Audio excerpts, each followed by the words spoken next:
CSAB counselling round 1 result आने के बाद किन बातों का ध्यान देना है। अगर आप इस वीडियो को रिजल्ट आने के बाद भी देख रहे हैं तो भी कोई दिक्कत नहीं है, क्योंकि यही सेम प्रोसेस आपको फॉलो करना होगा। और जो पहले भी देख रहे हैं इस वीडियो को ध्यान से सुनिएगा, पूरा कंप्लीट प्रोसीजर कैसे आपको विलनेस सबमिट करना है, जो आपका फ्रीज, स्लाइड, फ्लोट, साथ ही में आपका उसके साथ और ऑप्शन है, क्या क्या है, एग्जिट है, सरेंडर है एंड साथ में आपका विड्रॉल है। ये आपके सभी चीज़ें मैं स्टेप बाय स्टेप सब कुछ बताऊंगा। किस बच्चे को क्या करना है, जो जोसा की सीट SAF प्लस PF पे करके आए उन्हें क्या करना है, जो बच्चे ओनली सीसैब पार्टिसिपेट किए हैं या फिर सीसैब में पार्टिसिपेट किए थे जोसा की सीट विड्रॉल करके, सबके लिए इंपॉर्टेंट वीडियो रहने वाली है। वीडियो थोड़ी ध्यान से सुनिएगा, बहुत ज़्यादा इंपॉर्टेंट वीडियो है। और एक प्यारा सा कमेंट जरूर कीजिएगा, डे 1 से जिस दिन से आपका जेई मेंस का रजिस्ट्रेशन हुआ है, आपके भैया ने आपकी कैसे हेल्प की।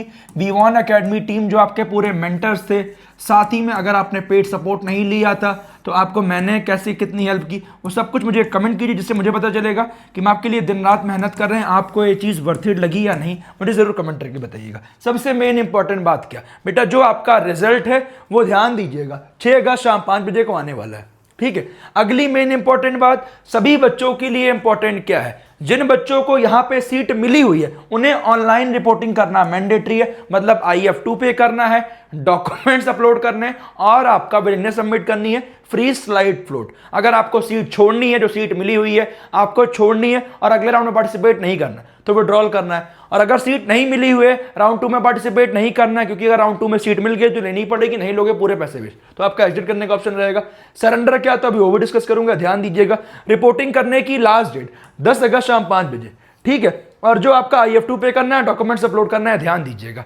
अब जो बच्चे ऑलरेडी SAF प्लस PF पे करके आए हुए हैं उनको डॉक्यूमेंट्स अपलोड करने का ऑप्शन नहीं आएगा, ना ही IF2 पे करने का ऑप्शन रहेगा, क्योंकि ऑलरेडी आपने जोसा में अपनी सीट पक्की की है और डॉक्यूमेंट्स वेरीफाई कराए हैं NIT प्लस सिस्टम में। बट जिन बच्चों ने सीसैब में जोसा विड्रॉल करके आए हैं या फिर आपका जोसा में नहीं बैठे थे, जोसा में बैठे थे सीट नहीं मिली थी, वो बच्चों को आपका सीसैब काउंसलिंग में, जिनके भी पोर्टल पे, साफ साफ बोल दे रहा हूं, ध्यान दीजिएगा, जिनके भी पोर्टल पे IF2 पे करने का ऑप्शन आ रहा है वो पे करना मैंडेटरी है। केवल एक ही बच्चा है, मतलब एक ही टाइप के बच्चे हैं जिन्होंने SAF प्लस PF और यहां पे 5,000 रुपए, टोटल 80,000 रुपए पे करके आए, उनके में IF2 पे करने का ऑप्शन नहीं आएगा, ना ही डॉक्यूमेंट अपलोड करने का ऑप्शन आएगा। उन्होंने ऑलरेडी सब कुछ कंप्लीट किया हुआ है। बट जिनके में भी IF2 पे करने का ऑप्शन आ रहा है, ऑनलाइन रिपोर्टिंग करने का ऑप्शन आएगा, उन्हें करना मैंडेटरी है। नहीं करोगे आपकी सीट कैंसिल हो जाएगी, ध्यान दीजिएगा। और लास्ट डेट क्या है, 10 अगस्त शाम 5 बजे तक, ठीक है। और जो भी डॉक्यूमेंट्स अपलोड करते हैं वो आपका वेरीफाई होंगे, ध्यान दीजिएगा,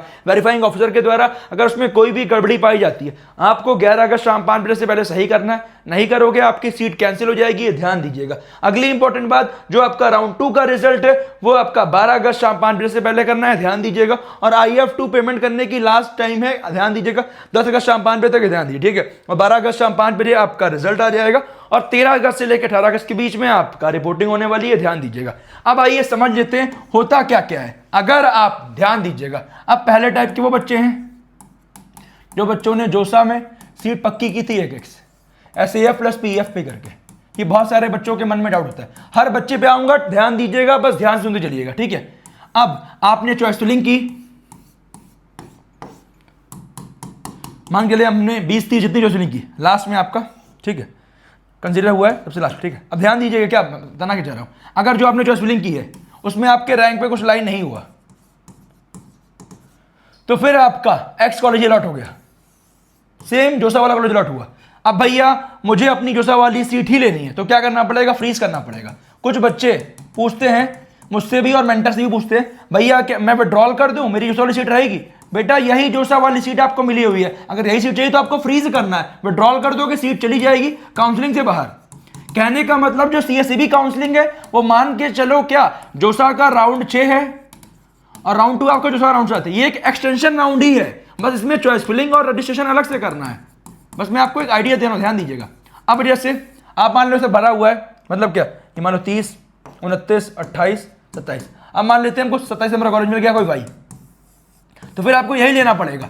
अब यही चाहिए तो फ्रीज कर दो, अगर ऊपर का कॉलेज चाहिए अपडेशन के लिए तो फ्लोट कर देना, और सेम कॉलेज अपना चाहिए तो स्लाइड कर देना, सेम, ठीक है। ये बच्चों को क्लियर हो गया।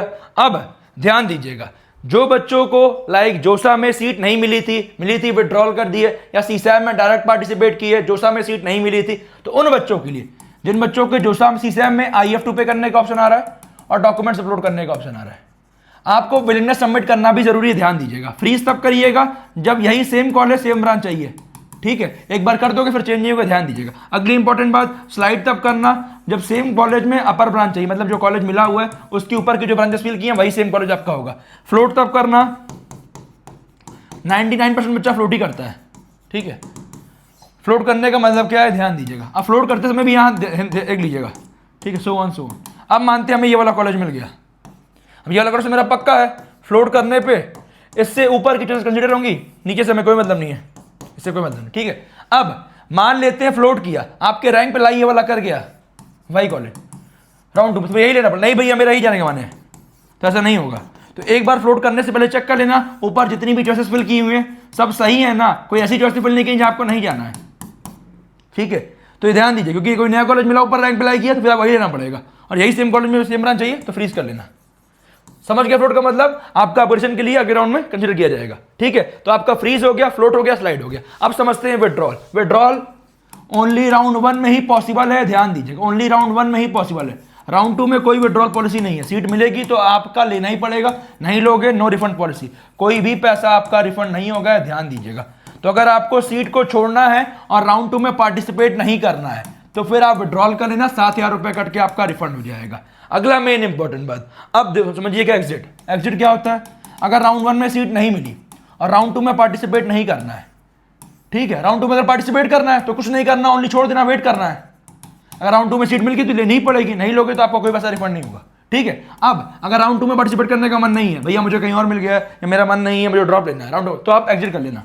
एग्जिट का मतलब आप काउंसिल से बाहर जाना चाह रहे हो, 5,000 रुपए कट के आपका रिफंड हो जाएगा।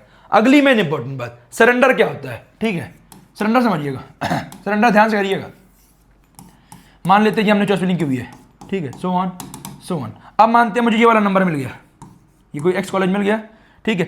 अब नीचे से कोई मतलब नहीं है चॉइस फिलिंग का, ठीक है, जो चलेगा। सरेंडर का मतलब ये है, अब जो भी आपको ये कॉलेज मिला, मुझे ये कॉलेज नहीं चाहिए, मुझे ये वाला कॉलेज नहीं चाहिए, जो कॉलेज मिला मान लो ये आपको मिल गया कौन सा, 29 नंबर का, 28 है, 27 है, 26 है, 25 है, ठीक है, सो ऑन ऊपर, ठीक है। अब 29 नंबर कॉलेज मुझे मिल गया, मुझे ये वाला कॉलेज नहीं चाहिए बट मुझे काउंसलिंग में पार्टिसिपेट करना है अपने ऊपर की चॉइसेस से, ठीक है। 29 नंबर का कॉलेज मिला, मुझे नहीं चाहिए, मुझे बिल्कुल जाने का मन नहीं है, तो आपको कर देना है क्या, सरेंडर। सरेंडर करने पे आपको ना ही डॉक्यूमेंट्स अपलोड करना पड़ेगा और ना ही आपका IF2 पे करना पड़ेगा, ठीक है। अब आपका राउंड 2 में आप पार्टिसिपेट कर पाएंगे और आपके इसके ऊपर के चॉइसेस कंसीडर होंगे। अब ध्यान दीजिएगा, यहाँ एक खास बात, एक बार चॉइस फिलिंग चेक कर लीजिए, कोई ऊपर ऐसा कॉलेज तो नहीं है जहां पे आपको नहीं जाना, क्योंकि अगर मान लो आपका 25 नंबर का कॉलेज मिल गया भाई, फिर ये आपको लेना ही पड़ेगा, वहां कोई सरेंडर का ऑप्शन नहीं आएगा, वहां पे आपका ऑटोमेटिक फ्रीज ही रहेगा, नहीं लोगे तो आपके पूरे पैसे वेस्ट। हाँ, जो मान लो 28 से लेके 1 तक आपके रैंक पे कुछ लाइन नहीं किया तो फिर आपका 7,000 रुपए कट के रिफंड हो जाएगा, ठीक है। और कॉलेज मिल गया तो लेना ही पड़ेगा। तो सबको मैंने सब कुछ स्टेप बाय स्टेप डिस्कस कर दिया, इसीलिए बोलता हूं इस चैनल को सब्सक्राइब करके रखा करो। डे बाय डे आपके भैया पूरा आपको आखिरी तक गाइड करेंगे, ध्यान दीजिएगा। अगली इंपॉर्टेंट बात ये ध्यान दीजिएगा, क्या क्या आपको डॉक्यूमेंट्स अपलोड करने हैं। क्लास 12 की मार्कशीट, ठीक है, DOB प्रूफ, आप मतलब क्या क्लास 10 की मार्कशीट है, अगर वहां पे आपका क्लास 10 की मार्कशीट में DOB नहीं है तो आपको डेट ऑफ बर्थ सर्टिफिकेट लगेगा। अगली इंपॉर्टेंट बात, कैटेगरी सर्टिफिकेट EWS OBC का 1 अप्रैल 2026 या उसके बाद का चलेगा, ध्यान दीजिएगा। SC ST PWD सर्टिफिकेट, ठीक है। अब OBC में भी आप सेंट्रल लिस्ट में आना चाहिए, ध्यान दीजिएगा। बैंक अकाउंट की डिटेल्स आपको फिल करनी है, साथ में आपका पासबुक कैंसिल चेक, ध्यान दीजिएगा। इसमें क्या अपना दीजिएगा, अपना नहीं है तो पेरेंट्स का दीजिएगा, ध्यान दीजिएगा। किसी थर्ड पर्सन को दे सकते हैं जो नोन है, साइबर कैफे वाले भैया मत दीजिएगा, बहुत सारे बच्चे गलती करते हैं। अगली इंपॉर्टेंट बात है, स्टेट ऑफ एलिजिबिलिटी में क्लास 12 की ही मार्कशीट रहेगी, ध्यान दीजिएगा। मेडिकल सर्टिफिकेट जो एज पर जोसा फॉर्मेट है और जो आपका सेम सीसैब वाला सेम ही है, ध्यान दीजिएगा। अब ध्यान दीजिएगा, IF2 पे करोगे तभी आपके डॉक्यूमेंट्स वेरीफाई होंगे, ध्यान दीजिएगा। तो IF2 पे करना मैंडेटरी, नहीं पे करोगे आपकी सीट कैंसिल हो जाएगी, ध्यान दीजिएगा। डॉक्यूमेंट्स वेरीफाई होना मैंडेटरी है, ध्यान दीजिएगा। अब जो मैंने आपको बताया फ्रीज, स्लाइड, फ्लोट, मैंने आपको सबको डिस्कस कर दिया, आपके लिए सब कुछ मैंने डिटेल में बता दिया, ठीक है। पेमेंट ऑफ IF2 पे करना मैंडेटरी है, 35,000 रुपए है, किसके लिए, जनरल EWS OBC के लिए, SC ST PWD के 16,000 रुपए। और ये पैसे आपके CSE बिल नहीं खा रहे हैं, ध्यान दीजिएगा। ये आपकी इंस्टीट्यूट फीस में एडजस्ट हो जाएगा, ध्यान दीजिए, ठीक है। तो उसके लिए आपको परेशान नहीं होना है। हाउएवर जो बच्चे टाइप 6 वाले हैं जिन्होंने SAF प्लस PF पे किया, उनको ऑलरेडी IF2 उनको पे करने का ऑप्शन, मतलब जिनके में भी IF2 पे करने का ऑप्शन आएगा, करना मैंडेटरी है, ध्यान दीजिएगा। अगर आपको सीट नहीं मिली है तो आपको IF2 पे करने का ऑप्शन नहीं आएगा, कोई डॉक्यूमेंट अपलोड नहीं करना है, केवल आपको वेट करना है राउंड 2 के लिए, और राउंड 2 में अगर सीट मिल गई तो फिर बेटा लेना ही पड़ेगा, ध्यान दीजिएगा। और अगर राउंड 2 में पार्टिसिपेट करने का मन नहीं है तो आप एग्जिट कर लीजिए, इनको सीट नहीं मिली है, ठीक है। अगली इंपॉर्टेंट बात, अब लास्ट चांस, विड्रॉल करने का लास्ट चांस है, कब तक के लिए? 10 अगस्त शाम 5 बजे, उसके बाद कोई विड्रॉल करने का ऑप्शन नहीं रहेगा, ध्यान दीजिए। विड्रॉल करने पे 7,000 रुपये कट के रिफंड होगा और आपको अगले राउंड में कोई सीट नहीं मिलेगी, आप काउंसिलिंग से बाहर हो जाओगे। अब ध्यान दीजिएगा, अगर आपको राउंड 2 में सीट मिली, ठीक है, राउंड 2 में अगर आपको फर्स्ट टाइम सीट मिली और वहां पे आपने कोई IF2 पे नहीं किया तो कोई पैसा रिफंड नहीं होगा। दूसरा, वो बच्चा IF2 पे कर दिया, डॉक्यूमेंट्स अपलोड कर दिए और डॉक्यूमेंट्स आपका मतलब इनएलिजिबल दिखा दिया, मतलब आपके कैटेगरी सर्टिफिकेट गलत हो गया, तो फिर आपने जो IF2 पे किया 35 के और स्टार्टिंग का जो आपने पे किया था कितना 40 के, 75 के नो रिफंड, तो डॉक्यूमेंट्स अपने चेक कर लीजिएगा, ठीक है। और तीसरा ऑप्शन, आज वैसे मान लो आपको राउंड 1 में सीट मिली थी, आपने IF2 पे किया, डॉक्यूमेंट्स अपलोड किए, सब कुछ वेरीफाई हो गया, अब राउंड 2 में जाके मन नहीं भैया मेरा जगह जाने का, तब भी आपको नो रिफंड पॉलिसी। तो जो आपको करना है राउंड 1 में कर लेना, अदरवाइज आपके पास कोई ऑप्शन नहीं रहेगा, ध्यान दीजिएगा। ये बहुत सारे बच्चे हर साल गलती करते हैं, तो मैंने A to Z सबको डिस्कस कर दिया, और कुछ भी कंफ्यूजन रहेगी रिगार्डिंग काउंसलिंग मुझे कमेंट कर दो, जो डाउट्स रहेंगे मैं आपका कवर कर दूंगा। और कट ऑफ आने के बाद कट ऑफ एनालिसिस वीडियो भी आएगी, अगर आपको चाहिए तो मुझे कमेंट कीजिएगा, और वीडियो कैसी लगी मुझे जरूर कमेंट करके बताइएगा।